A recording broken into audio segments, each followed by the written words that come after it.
Þrír menn á 30 og fertugsaldri eru grunaðir að hafa táldregið 14 ára stúlkur á samfélagsmiðlum. Mæður stúlknanna segjast vanmáttugar gagnvart heimi af hættum sem þær leynast. Mikil óvissa ríkir viðræður milli Bandaríkjanna og Írans sem fyrirhugaðar eru í Pakistan. Vopnahlé að renna út og Trump segist tilbúinn að halda stríði áfram. Áhætta vegna hraunrennslis á höfuðborgarsvæðinu er mest í Hafnarfirði. Vatnsból Hafnarfjarðar er á svæði þar sem líkur á hraunflæði eru metnar miklar. Flóttamannavegurinn sem bandaríski herinn lagði fyrir 80 árum fær andlitslyftingu að hluta með 1000 tonnum af malbiki. Ný leið opnast í Urriðaholt. Björgunarsveitir komu þingmanni og syni hans til bjargar í gærkvöldi eftir að kajökum þeirra hvolfdi fyrir utan Kjalarnes. Líkamshiti þeirra var komin í 32 gráður eftir hálftíma í sjónum.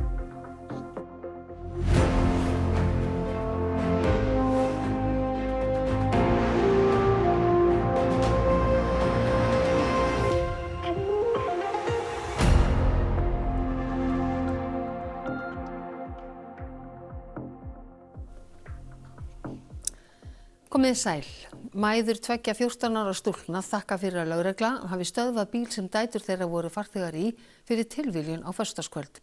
Þrír menn á 30 og fertugsaldri sem voru með þeim í bílnum eru grunaðir að hafa dregið stúlkurnar á tálar á samfélagsmiðlum. Á föstudagskvöld stöðvaði lögreglan bíl í hefðbundnu umferðareftirliti. Í bílnum voru 3 erlendir karlmenn á 30 og fertugsaldri og 2 14 ára stúlkur. Samsetning hópsins og ástand stúlknanna vakti grunsemdir í lögreglu. Mennirnir voru handteknir og sæta nú rannsókn fyrir brot á barnaverndarlögum. Svona hófust samskiptin. Einn þeirra setti sig í samband við aðra stúlkuna á Instagram, sagðist vera 17 ára og hélt svo áfram að beita stúlkuna markvissum blekkingum og fékk hana og vinkonu hennar á endanum með sér á rúntinn. Stelpunum leið strax óþægilega í bílnum. Þær voru bara hræddar og leið bara illa þarna. Það maður getur rétt ímyndað sér að þetta eru töluvert valda og ég bara þetta eru fullorðnir menn og 2 ungar stelpur bara og þú veist. Ég skil alveg að þær hafi ekki getað sagt bara, við viljum bara fara heim. Mæðurnar höfðu reynt að ná í þær en slökkt var á símum þeirra. Þær segja stelpunnar hafa beðið að fá að hlaða símana í bílnum en mennirnir hafi komið í veg fyrir það. Þeir gáfu stelpunum orkudrykk og grunur er á að áfengi hafi verið sett í drykkinn án þeirra vitundar.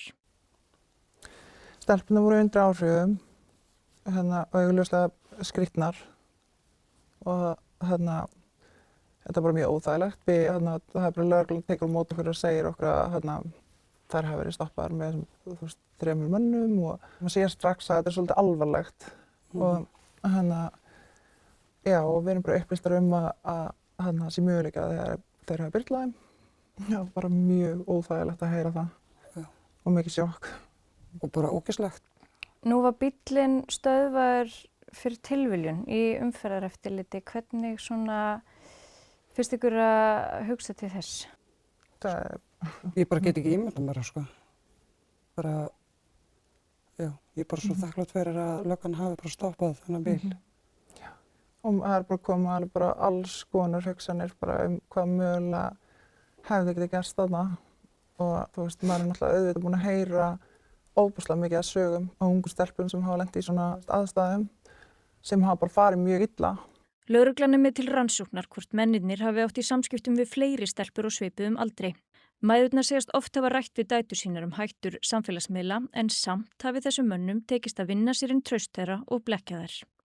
Maður, upplifir mjög mikinn vanmátt í þessum máli út af því að maður myndi bara vilja vita allt og geta fylgst með öllu. En það bara því miður ekki þannig. Af því að við vitum ekkert hver þarna, við vitum ekkert hvað fólk segir, getur sagt bara að vera allt annað en það er. Og það er bara ótrúlega hættulegt, þetta er bara nýr heimur af hættu. Donald Trump Bandaríkjaforseti segist reiðubúinn að hefja aftur stríð við Íran verði ekki samið áður en vopnahlé rennur út á morgun. Mikil óvissa er varðandi viðræður sem fyrirhugaðar voru í Pakistan. Íranar hafa ekki svarað hvort þeir mæti og varaforseti Bandaríkjanna hefur frestað för sinni þangað. Á meðan bíða almennir borgarar í Íran milli vonar og ótta.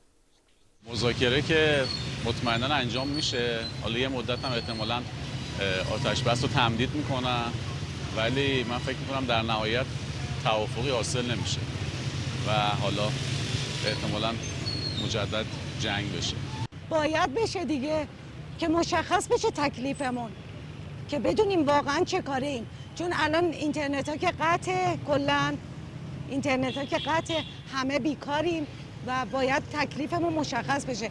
جنگ فکر نمی‌کنم بشه. به هر جهت جنگ برای هر دو طرف هزینه داره، هر دو طرف بهای سنگینی پرداخت میکنن برای این جنگ. Helstu ágreiningsefnin sem stendur eru kjarnorka Írana og yfirráð yfir Hormúsundi.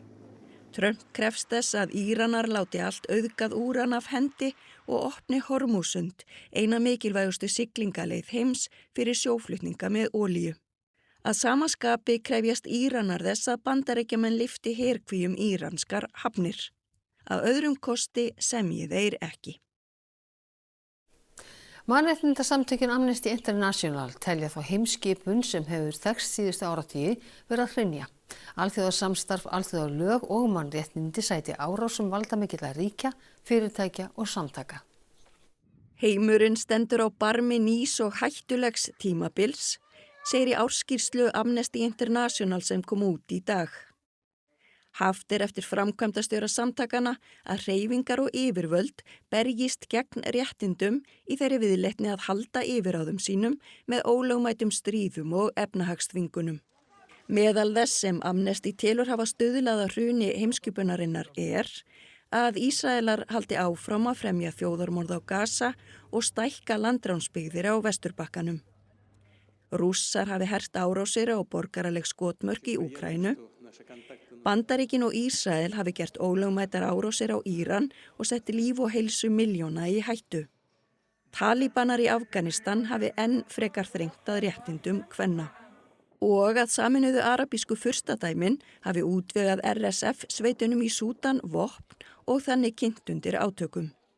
Þá hafi ofbeldi verið beitt gegn mótmælendum í fyrra, svo sem í Nepal, Tansaníu, Bandaríkjunum, Kína og Venezuela. Bretland kemur einnig við sögu í þessu samhengi því aðgerðahópurinn Palestine Action var bannaður af yfirvöldum. Þegar banninu var mótmælt friðsamlega hefðu 2700 verið handteknir. Samtökin hvetja til þess að fólk knýi í gegn breytingar á þessu ári og í skýrslunni segir að kominn sé tími til að skapa söguna í þágu mannúðar. Áhætta vegna hraunrennslis á höfuðborgarsvæðinu mest í Hafnarfirði, sér í lagi syðst á völlunum. Grindavík og Hveragerði teljast í mesta hættuflokki á Reykjanesi. Þetta kemur fram í hættumati Veðurstofunnar sem var gefið út í dag. Með því að setja fram hvaða svæði eru berskjöldu fyrir hættu á hraunavá, þá erum við að setja fram hvaða svæði þurfa að skipuleggja sig fyrir þannig vá. Þá erum við ekki að segja að þetta sé að fara að gerast á næstu árum, en ef við sjáum fram á að það eru einhverjar hræringar í þessum eldstöðvum sem geta vaknað, þá erum við betur undirbúin undir hvað getur gerst. Hafnarfjarðarbær það sveitarfélag á höfuðborgarsvæðinu sem berskjaldaðast fyrir hraunflæði. Hluti vallana í Hafnarfirði til dæmis á svæði þar sem að líkurnar á hraunflæði eru metnar töluverðar. Og þar sem við sjá yfirleitt í höfuðborgarsvæðið að stærsta parten í mjög litla líkur eða litla líkur. En þegar við fer okkur í átt suðaustu til Krýsuvíkurkefið og Brennisteinskefið, þá verður líkurna stærra. Kaldárbotnar vatnsból Hafnarfjarðar til dæmis á svæði þar sem að líkur á hraunflæði eru metnar miklar, en kaldárbotnar sjá yfir 30.000 íbúum fyrir neysluvatni. Ef ekki væri hægt að nýta kaldárbotna gæti það haft áhrif á vatnsöryggi alls höfuðborgarsvæðisins, ekki bara Hafnarfjarðar. Vatnsból höfuðborgarsvæðisins í Heiðmörk gætu einnig spilst, til dæmis ef stórt gos kæmi upp í Brennisteinsfjöllum eða Henglinum. Það skiptir máli að vera með vatnsból og það skiptir líka máli að hugsa hvað getur gerst þegar þú byggir á hrauni, hvar annars staðar við myndum fá vatni frá. Og ég held að þar eru möguleikar til dæmis í hringtengingu. Líkur á gosupptökum á Reykjanesskaga eru mestar úr eldstöðvarkerfi, Reykjanes og Svartsengi, Fagradalsfjalls, Krýsuvíkur, Brennisteinsfjalla, Hengils og Hrómundartinds.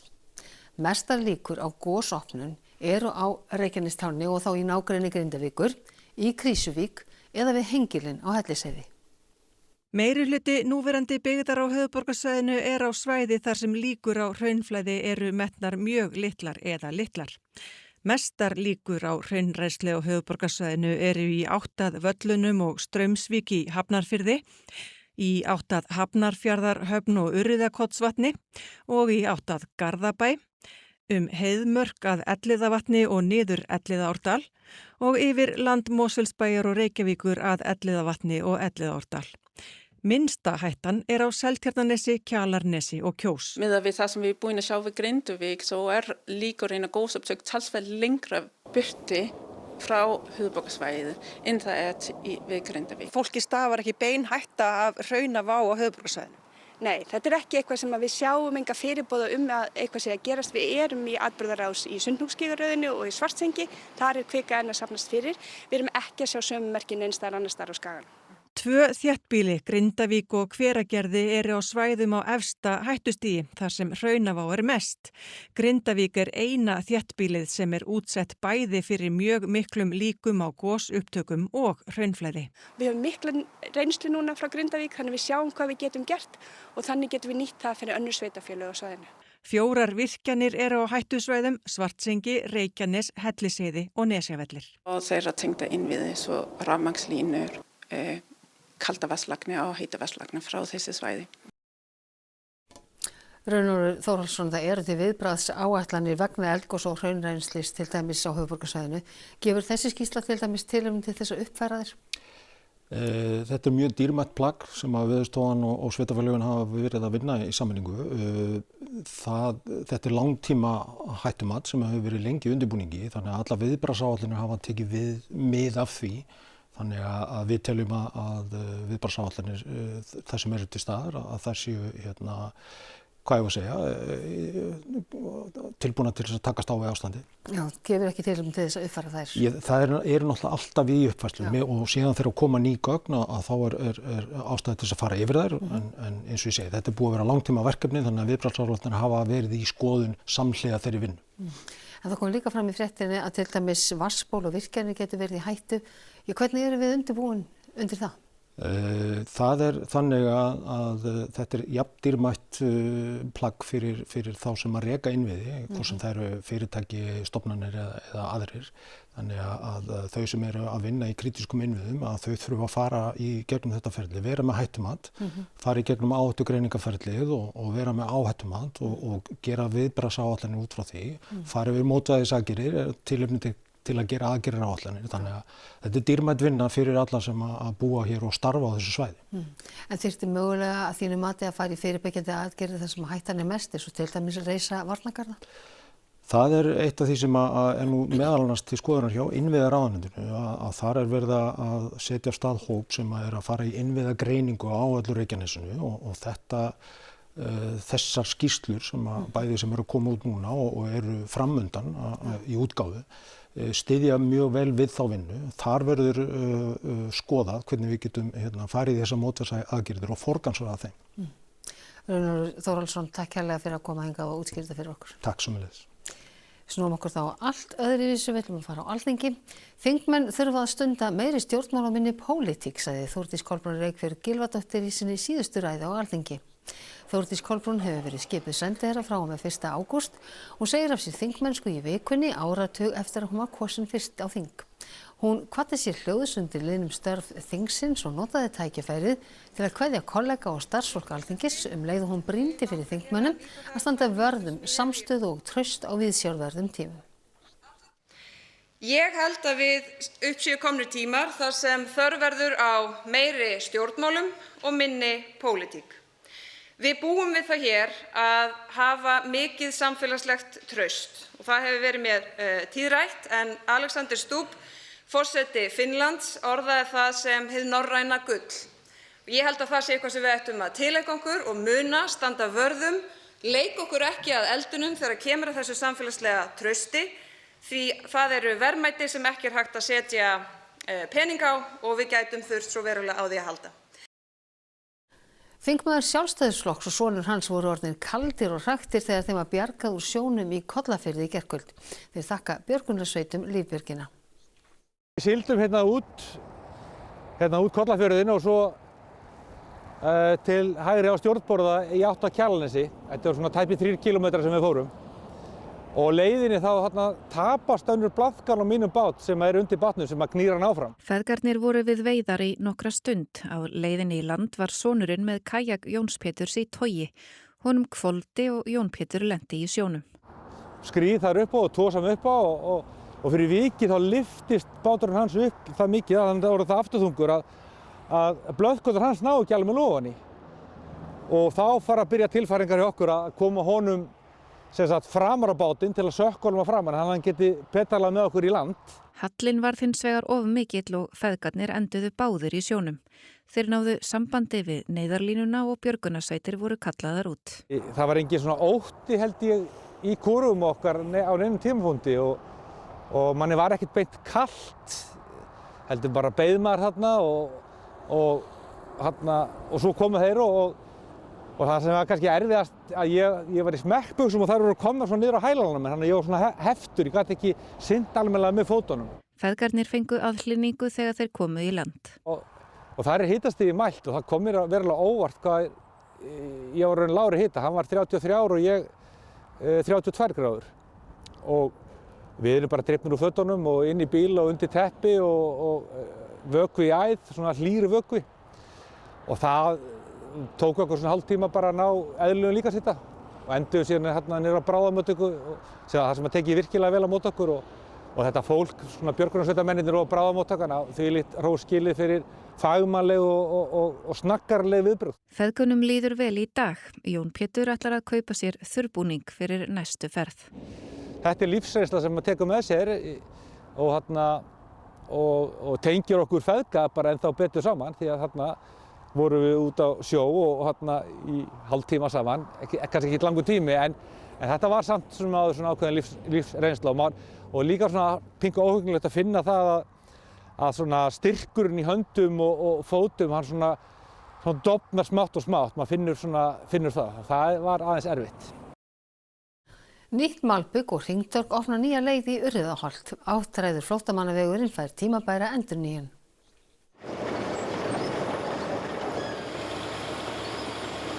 Það ekki bara lóan sem boðar vorið. Það eru líka vegaviðgerðir, holufyllingar og lyktin af heitu malbiki. Við getum sagt að vertíðin sé að byrja núna. Nú er komið sól og páskarnir búnir og þá byrjar þetta. Og í dag erum við að fræsa upp flóttamannaveginn.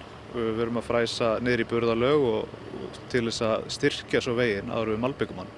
Og það víst komin tími til. Umferðum flóttamannaveginn hefur aukist með fjölgun íbúa í efri byggðum.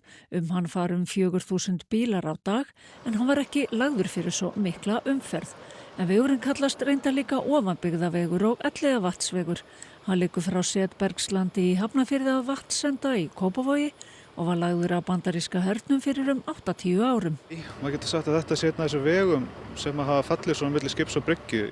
Áætlaður kostnaður 115 milljónir en framkvæmdirnar ná yfir hluta vegarins og á meðan hann lokaður á milli Kaldárselsvegar í suðri og afleggjarans að Heiðmörk í norðri og svo á að opna nýja leið inn í Urriðaholtshverfi með hringtorgi en þangað nú aðeins ein leið fyrir þá 4.500 íbúa sem þar búa. Við stöndum á miðjunni á hringtorginu sem á að búa til á flóttamannaleiðinni. Og hvenær verður það tekið í notkun?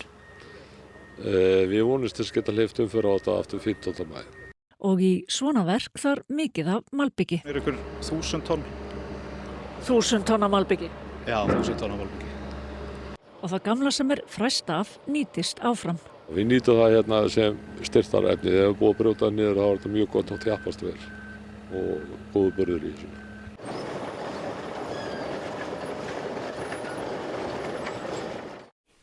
Fljótlega hefst opinn fundur á Laugarbakka í Miðfirði flutnings- og dreifikerfi raforku hvernig eigi að bæta landeigendum það fjárhagslega tjón sem þeir verða fyrir vegna afnota á sínu landi.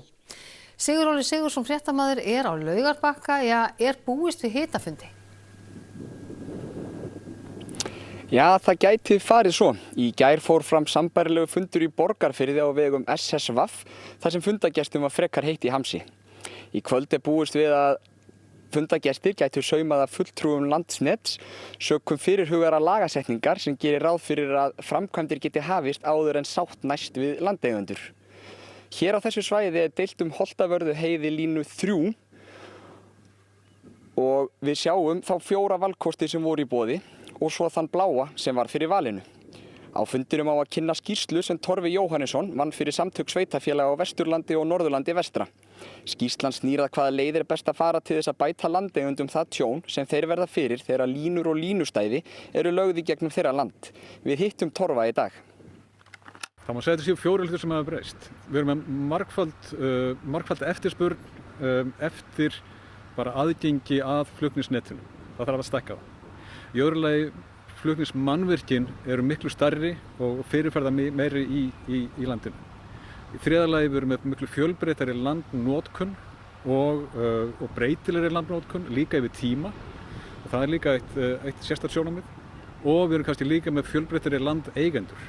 Þetta er ekki bara bændur, þetta eru alls konar landeigendur með alls konar viðhorf. Ísland er með algjörlega einangra raforkukerfi. Við eigum ekki möguleika á því að tengjast öðrum löndum. Ef að kerfið okkar bílar alvarlega, þá erum við bara ekkert í voðalega góðum málum. Þannig við þurfum að hafa sérstaklega sterkt flutningskerfi og það er ekki sérstaklega sterkt núna.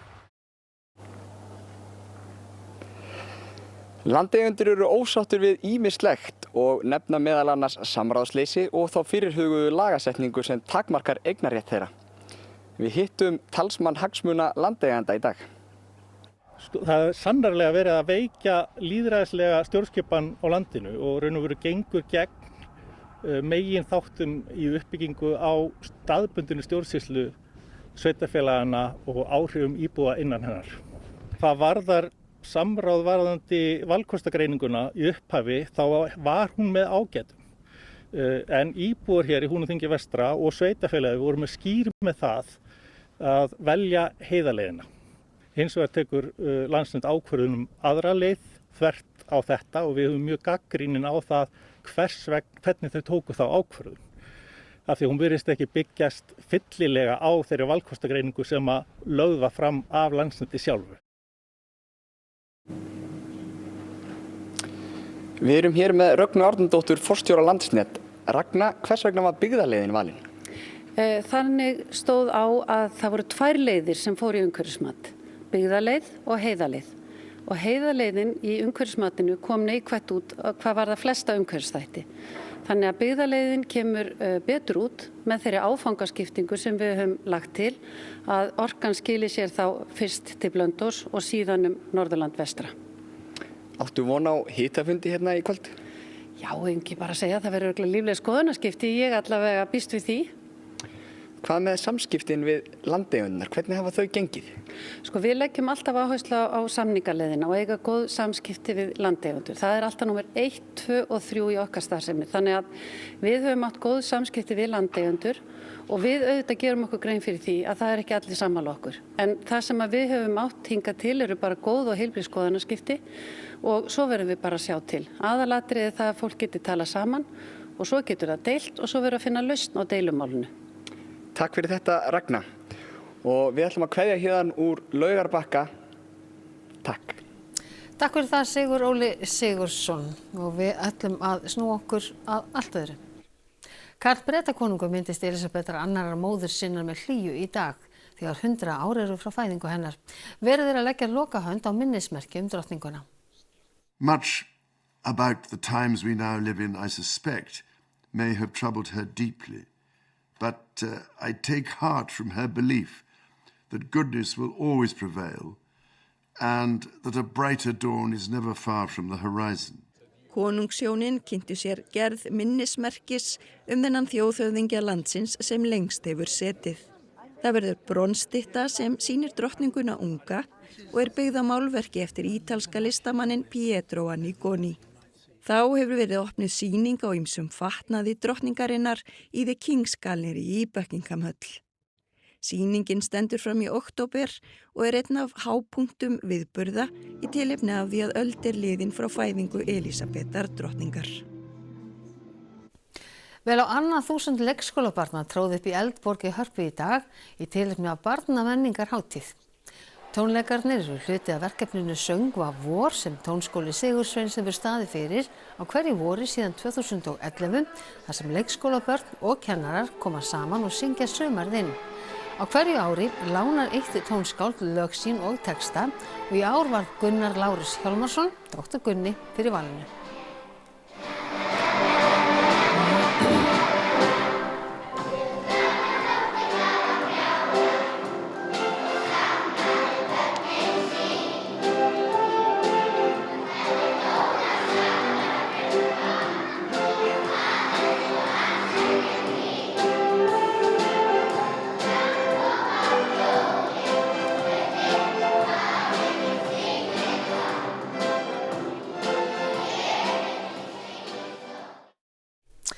Frábæri krakkar í Hörpu en nú ætlum við að sjá hvað verður boðið upp á í Kastljósi kvöldsins.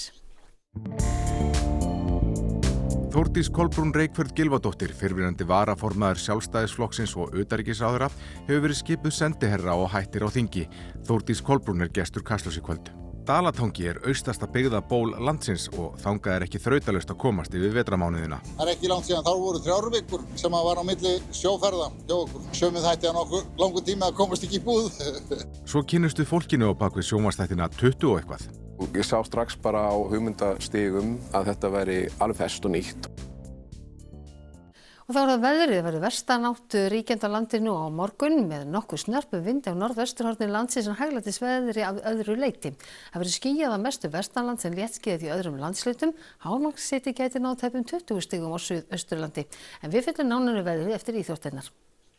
Katla Björk Ketilsdóttir keppti á EM í ólympískum lyftingum í dag.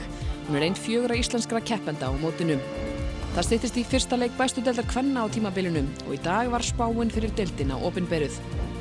Haukar tóku svo forystuna í undanúrslita einvígi sínu gegn Keflavík í úrslitakeppni kvenna í körfubolta í gærkvöld. Förum við þetta allt saman í íþróttum hér eftir fréttir.